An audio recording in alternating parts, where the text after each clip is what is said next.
Hey everybody, Ruminate here. Hope this video finds you well. Tonight we're going to be pondering politics, specifically the filibuster, which has become arguably the most infuriating phrase in contemporary politics. But since it reared its ugly head once again on Thursday, January 13th, I'm afraid we're going to have to talk about it.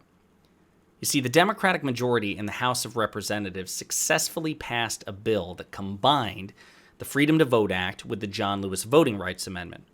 Now, the reason for this is because after the election in 2020, which handed the presidency and the Senate to Democrats, Republican lawmakers in like 43 out of 50 states began to aggressively pursue legislation that, if passed, would make it considerably harder for people to vote, because Republicans think that their chances for victory increase when the total number of voters decrease. But that's a topic for a different video. The reason the filibuster is the topic of this one is because once that bill passed the House, it had to go to the Senate to be ratified or rejected. Now, theoretically, that's not a big deal because the Senate is under nominal control of the Democrats. We have 48 Democrats and 2 independent senators that exclusively caucus with us. That gives us 50. And since we're up against 50 united Republicans, the tie-breaking vote would be cast by the Vice President of the United States, Kamala Harris, who is a Democrat. So that's good news, except in order to pass bills in the Senate, you typically need a 60-person supermajority.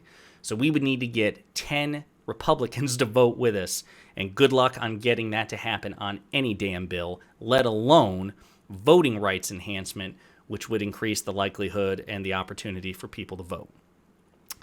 So in that event, what do we do? Because we're kind of screwed. Except not really, because with a simple majority, we could effect a rules change in the Senate that would either abolish the filibuster exclusively or allow this particular bill to pass with a simple 51-person majority. We have that option. Those are 2 paths before us. Except not really, because 2 of the Democrats in question, the usual suspects, Senator Joe Manchin from West Virginia and Senator Kyrsten Sinema from Arizona, have once again gone renegade. They have committed to not changing, modifying, let alone abolishing the filibuster. And on Thursday, Kyrsten Sinema went to the floor of the Senate and repeated this in like a 10-minute monologue. It was very theatrical. She threw up her inflection. She got very emotional, like she was on the verge of tears. She criticized the disease of division that plagued the Senate and the country. And though she reaffirmed her commitment to increasing voting rights and her recognition that the franchise of voting is under attack by Republicans, she wouldn't support changing the filibuster to pass these bills because she thinks that the filibuster is the only way to let the minority have a voice in the deliberative process, and changing the rules would prompt the other party, when they gain power, to change them again. And we just need to do the hard work of coming together and establishing consensus. And it's bullshit, and it pissed Democrats off, progressives and moderates, because now this is the second flagship agenda or flagship legislation that either Manchin or Sinema or both have scuttled in the first year of President Biden's administration.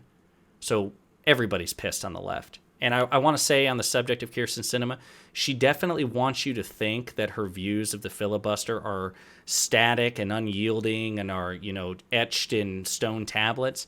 But that's not true. If you look at the roll call, she backed legislation back in December that let a simple 51-person Democrat majority to pass debt ceiling increases when Republicans refused to increase the debt ceiling. So she was willing to sidestep the filibuster to increase the debt ceiling, which is great, but she won't do it a month later for voting rights, even though she recognizes the danger therein. Kind of weird. She also, there's a viral video of her circulating where 11 years ago in 2010, when she began her career, she was also extolling the virtues of a simple 51-person, majority passing legislation, and she was mocking now retired Senator Joe Lieberman, a Democrat, for not being sufficiently loyal to the party and aggressively pursuing the Democratic agenda, which again is ironic because now she has become Joe Lieberman as well. She is Joe Lieberman incarnate. He is the avatar spirit within her. It's ridiculous. So I could go on and on and on, but the thesis of this video is that there are some misconceptions and misapprehensions about the filibuster that I really want to quickly address given the current context. Number one, this idea that the filibuster has been with us from the beginning is bullshit. It's not true. The country was founded in 1776. If you do Control F on the Declaration of Independence or the Constitution, you will find not one reference to filibuster or filibustering or filibusting a cap in legislation. It's just not there, okay? The filibuster practice as we know it was like formalized essentially in the 1830s. And in the 200 years or so it's been with us, it's been changed quite a bit. And its use has waxed and waned. Like at one time, in order to beat a filibuster, you needed like 2/3 of the total number of people in the Senate at that time who happened to be there, the total number of voters, and then it changed to like 3/5 of the absolute number of senators, even if they weren't present at the time. There was the standing filibuster where you had to be there and present, and you had to talk, and now that's not the case. So it's not been with us from the beginning. We had a life without it. We could have a life without it again if need be. And even if not, if we wanted to keep it around, we could change it because Democrats and Republicans have changed it in the 200 years it's been around, number one. Number two, this idea that the filibuster is emblematic of the framers' intention to avoid a tyranny of the majority. That's also bullshit because, again, the filibuster is not referenced in the Constitution or the Declaration of Independence. But if you do look at the Constitution, the vast majority of disputes involving consensus or votes are settled in the Constitution with a single absolute majority. So again, I referenced that in the case of a split Senate, the vice president would cast a tie-breaking vote. That's in the Constitution. It empowers one person with one vote to break a tie and pass legislation. It doesn't require a 60, 70, 80% supermajority, and that's in the Constitution. The Electoral College is another example. 538 electors. In order for a person to become president, they just need one more electoral vote than the other guy. You need a bare minimum of 270 electoral votes, which is the lowest majority you can possibly have, and you become president.